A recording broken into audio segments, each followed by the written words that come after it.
Presidents Tinubu and First Lady depart Abuja for Paris in honor of invitation from President Macron.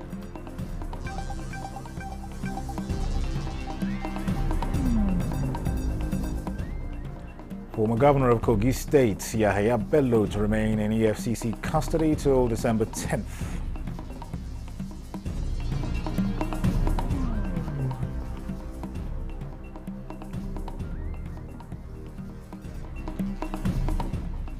An NNPC dispels rumors, says old Port Harcourt refinery is currently operating at 70% capacity.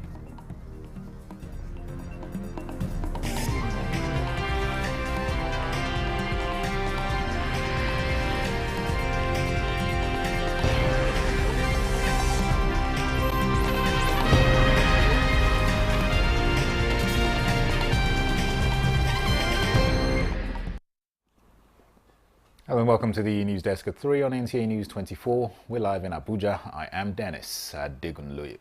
Presidents Bola Tinubu and First Lady Oluremi Tinubu have departed Abuja for Paris on a state visit in honor of an invitation from President Emmanuel Macron. They were seen off by top government functionaries led by the Secretary to the Government of the Federation, George Akume, and the Chief of Staff, Femi Gbajabiamila. State House correspondent Musbah Damahab reports that the presidential 011 plane took off at about 20 minutes past 11 in the morning. The presidential advisor on information and strategy, Bayo Onanuga, says that the Nigerian leader's three-day visit will focus on strengthening political, economic and cultural relations and establishing more opportunities for partnerships, and promises significant benefits for Nigeria. President Tinubu and First Lady are expected to be received on Thursday at the French Military Museum, Les Invalides, and the Élysée Palace, by the host presidents Macron and his spouse Brigitte for initial ceremonies that will dovetail into bilateral meetings. The two presidents will meet to harmonize positions on exchange programs that focus on skills development for youths and improving competencies in automation, entrepreneurship, innovation, and leadership. Their spouses, Brigitte Macron and Oluremi Tinubu, will be discussing the Renewed Hope Initiative and other gender advocacies for women, children, and the most vulnerable in Nigeria. Vice President Kashim Shettima has expressed satisfaction with the continuous increase in the volume of trade between Nigeria and China, saying it is one of the highest in Africa. He made the declaration when he received a delegation from China led by Vice Chairman of the Standing Committee of the National People's Congress, Zhang Qingwei, at the presidential villa. State House correspondent Abdurrahman Jibrila reports. The visit by the Chinese delegation is to further strengthen bilateral relations, though both countries have maintained a friendly business ties for years. Vice President Kashim Shettima expressed satisfaction with the volume of trade between Nigeria and China. In 2023, trade relations with China got to $22.6 billion, one of the highest in Africa, and trade relations growing by 33% every year. He expressed his admiration for China's culture and traditions, saying the country is already making its mark among the Committee of Nations, even as he called for greater engagements between the two friendly countries. And I can assure you that my boss is an independent-minded leader. My boss is committed to enhancing the relationship between Nigeria and China. You have mentioned about security. There can never be peace without development. There can never be development without peace. We really want to reposition the security architecture of our country. We want to invest in technology. We need your support. We need your cooperation. We need your partnership. Vice Chairman, Standing Committee of the National People's Congress of China, who led the delegation, said the strategic partnership between Nigeria and China is opening a new vista of relationship between the two countries, as China is ready to move the relationship to a new height. In September this year, President Bola Tinubu attended the Forum of China-Africa Cooperation and also had a state visit. President Bola Tinubu and President Xi Jinping jointly announced to elevate Nigeria-China relations to a comprehensive strategic partnership, opening a new chapter.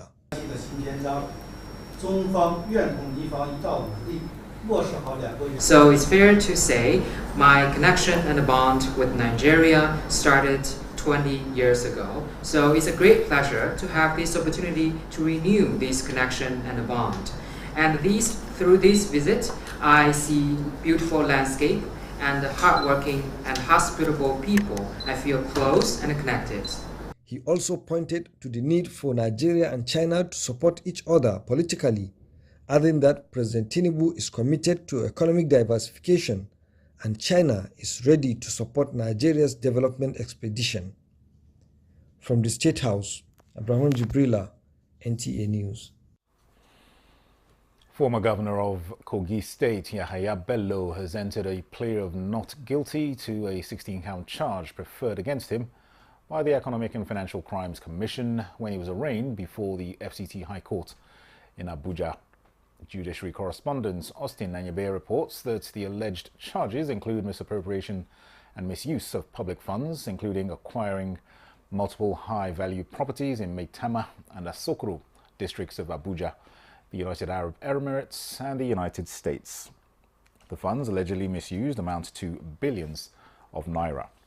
Bello and two others are accused of breaching public trust and engaging in dishonest and financial recklessness during his days in office. The former governor will remain in EFCC custody till December 10th, 2024.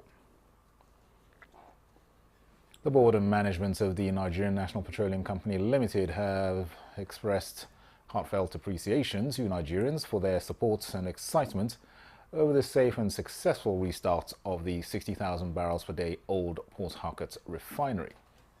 A statement by NNPC spokesperson Olufemi Soneye says NNPC is aware of unfounded claims by certain individuals suggesting that the refinery is not producing products. The company's spokesperson is emphatic that the old Port Harcourt refinery is currently operating at 70% capacity, with plans to ramp it up to 90%. The refinery is producing daily outputs of straight-run gasoline, blended into 1.4 million litres of petrol, kerosene 900,000 litres, diesel 1.5 million litres, low-pour fuel oil 2.1 million litres, and liquefied petroleum gas additional volumes. The refinery incorporates Crack C5, a blending component from NNPC Limited's sister company Indorama Petrochemicals, to produce gasoline that meets required specifications. The statement also reinforces the fact that blending is standard practice in refining globally, as no single unit can produce gasoline that fully complies with any country's standards without such processes.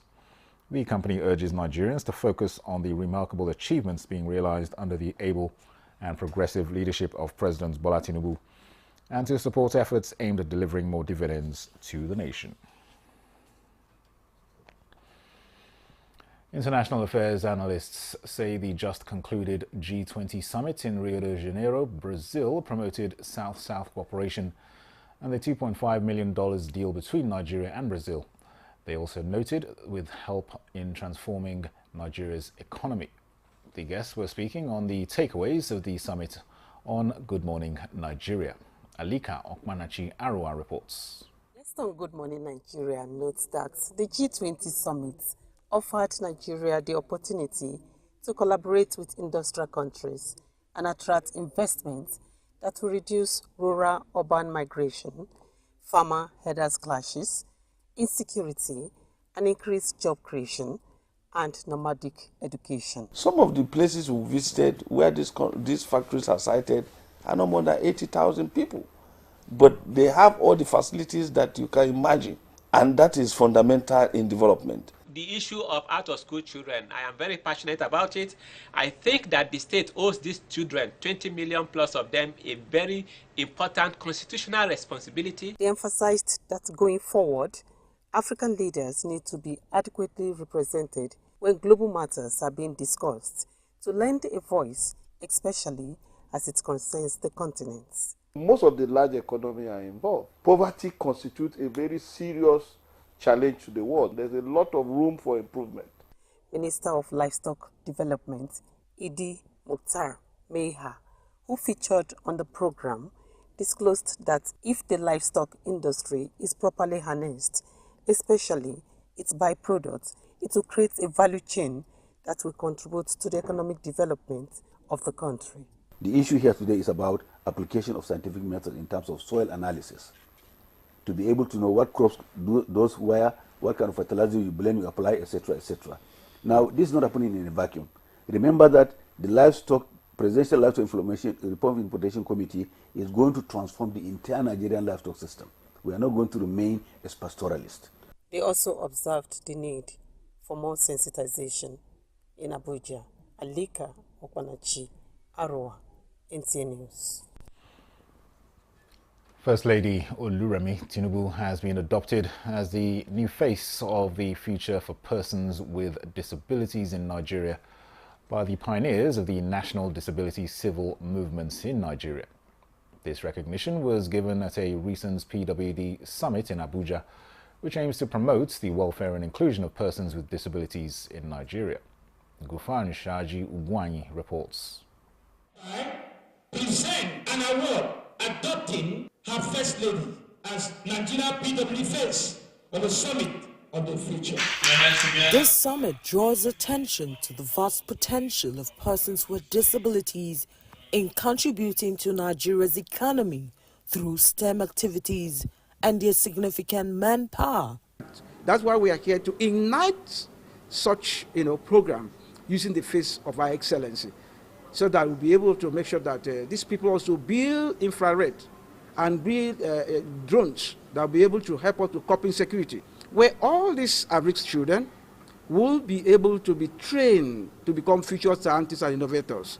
The event also addresses the pressing issues of violence against persons with disabilities and the need for stricter penalties for offenders. All the laws necessary to fight the gender violence most of them are in existence in Nigeria. Proper implementation. And one of those things again that I would like the government to redress is obstruction of justice. Furthermore, the summit highlights the plight of wounded soldiers who also require support and care as persons with disabilities. The military is doing much, but these days, because we can see we're involved in sporting activities now that reduce the trauma, we have free drugs, and the level of these drugs have increased, but it's not still enough. And this future of the summit is in line with the Path for the Future that was adopted at the recently concluded United Nations General Assembly in September. And we are saying persons with disability wants to be part of the future. And what is the kind of future we're looking at? President Bola Ahmed Tinubu, well captured in his Renew Hope agenda, envision a future where every Nigerian, regardless of their ability, will be able to participate in governance. In Abuja, Gufan Shaji Ugwanyi, Nta News. This is the news desk at 3 on Nta News 24. More reports in a moment. Stay with us. You are invited to the maiden edition of the China Africa Economic and Trade Expo in Nigeria. Get ready for an extraordinary event that celebrates the dynamic partnership between China and Nigeria. Date 28th to 30th November 2024. Time 9 a.m. Venue Abuja Trade and Convention Center, Umadu Musa Yaradua Road, Airport Road, FCT, Abuja.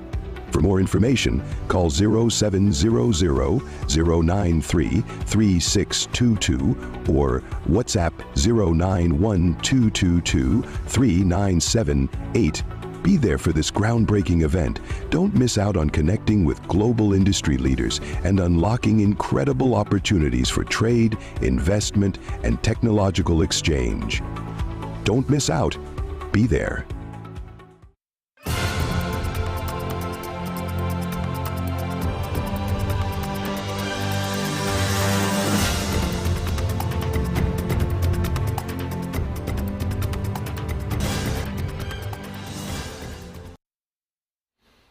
Welcome back.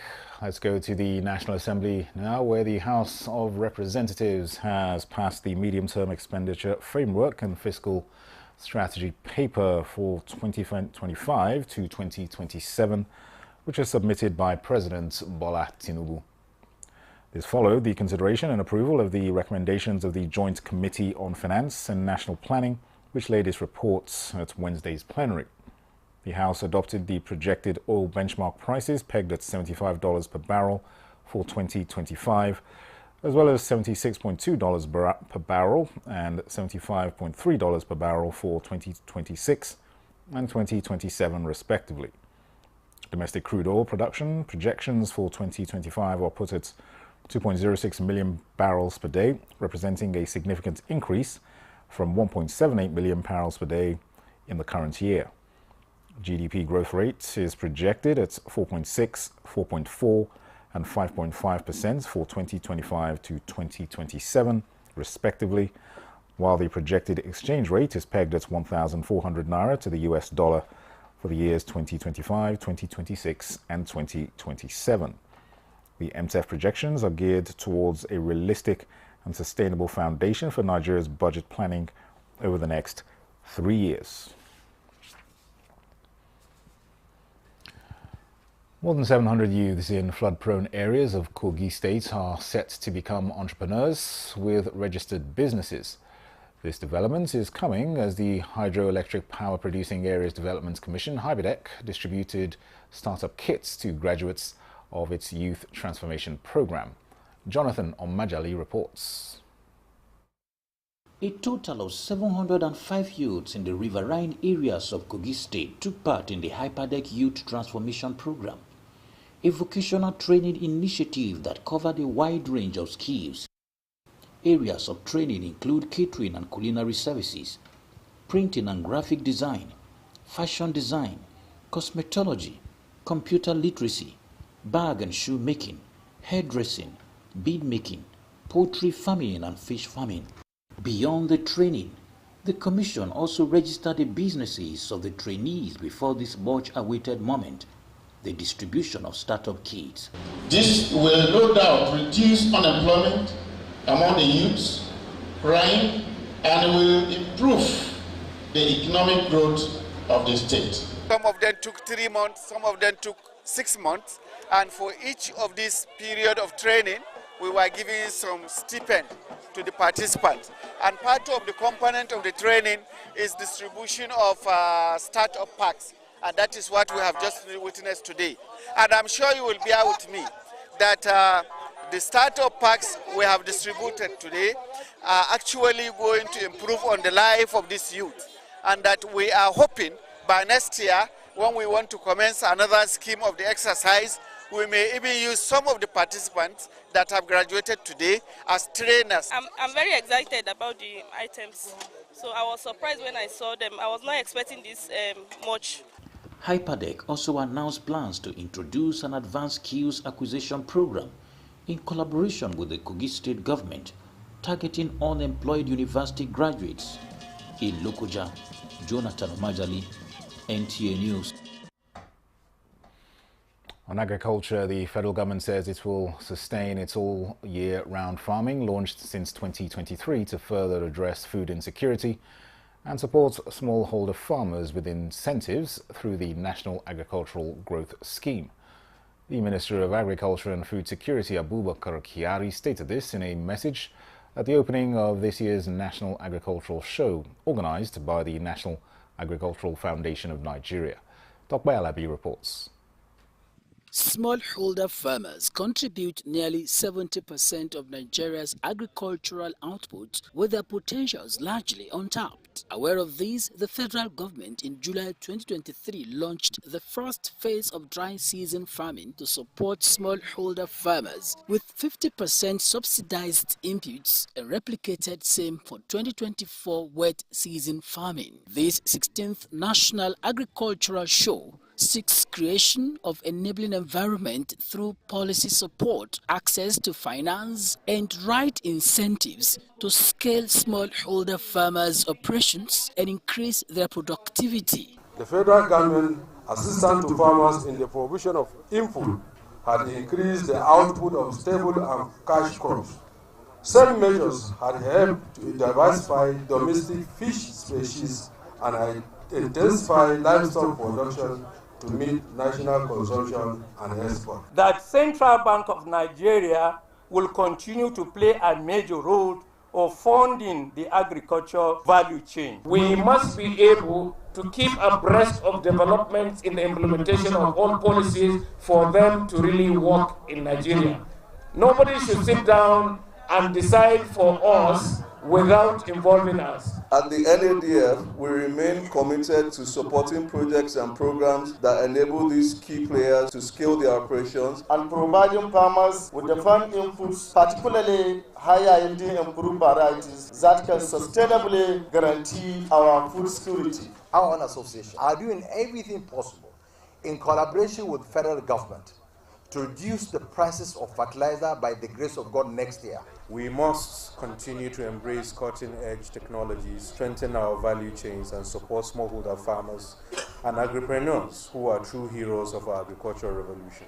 The Nigerian Agricultural Insurance Corporation, NAIC, plays a crucial role in promoting agricultural development in Nigeria by mitigating risk faced by farmers. The show offers opportunities for individuals, group and corporate bodies to hear from industry experts, share best practices, while patronizing exhibited products for networking to aid agribusiness and contribute to the country's food security goals for 2025. There are expectations that this year's show will leverage enduring partnerships between stakeholders and farmers to create a robust ecosystem that champions the needs of smallholders. From the show ground in Tudunwada, Nasarawa State, Tokwe Alabi, Nta News. Bit on security, the air component of Operation Hadinkai has dealt a devastating blow to terrorists in Kukawa, Borno State through two separate but related missions. A statement by the Director of Public Relations and Information, Air Commodore Lushola Akimboyewa, indicates that the first NAF fighter jets destroyed a gun truck and killed several fighters, while the second provided close air support to repel attacks on ground troops. The first operation began with credible intelligence on the location of a terrorist gun truck approximately 5 kilometers west of Kukawa, where NAF fighter jets swiftly responded, acquiring and attacking the target with precision, destroying the gun truck and crippling the terrorist's capacity. In the second operation, the air components of Operation Hadinkai responded to a distress call from ground troops in Kukawa, who were under intense attack by terrorists on motorcycles, and the NAF air assets rapidly responded, engaging the terrorists at various intervals. The strike killed many terrorists, and ground troops recovered over 200 abandoned motorcycles, capitalizing on the airstrikes to pursue wounded and fleeing terrorists. The Nigeria Air Force reaffirms its commitment to the collective effort to restore peace and security in the country, and will continue to provide air power in support of ground forces and other security agencies. A credentials committee that will select worthy Nigerians to receive the 2024 National Merit Award has been inaugurated by the Minister of Special Duties and Intergovernmental Affairs, Zephaniah Gisalu. Kenneth Nanim reports that the committee has 1 week to deliver on the national assignment. The Ministry of Special Duties and Intergovernmental Affairs had on October this year called for a nomination of Nigerians who have distinguished themselves in the service to humanity in various fields of endeavor, contributing to the progress and development of the nation for national awards. Now a committee constituted from the 6 geopolitical zones, ministries and departments and agencies of government has been inaugurated to champion the selection of these nominees. Minister of Special Duties and Intergovernmental Affairs, Zephaniah Gisalu, urges them to be fair, just, transparent, and thorough in ensuring that only the best who meet the criteria are selected. This award is not for sale. We want those that have credibility, who have done well to their own community, to their own world, to their local government and the state to benefit from this award. Emir of Lafia, Justice Sidi Bagi, retired, is the chairman of the committee.